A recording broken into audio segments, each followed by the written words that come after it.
Pas një sulmi në zemër, këtë të mërkur, herët në mëngjes ka ndërruar jetë këngëtari i njohur i muzikës shqiptare Shpat Kasapi.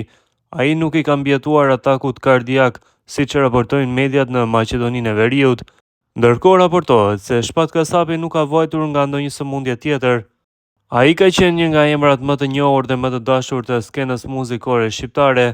I lindur më 1 maj 1985 në Tetov, Shpat Kasapi u rrit në një familje me traditë muzikore që i dha shtysën e parë drejt skenës. Karriera e tij nisi në fillim të viteve 2000, ku shumë shpejt u bë një prej idhujve të rinisë me stilin e tij modern, meloditë e lehta dhe performancat energjike.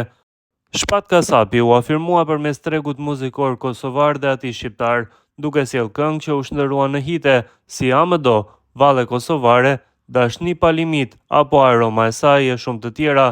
Shpat Kasapi ka marrë pjesë në festivale të rëndësishme dhe ka bashkëpunuar me emra të njohur të industrisë muzikore dhe estradës shqiptare.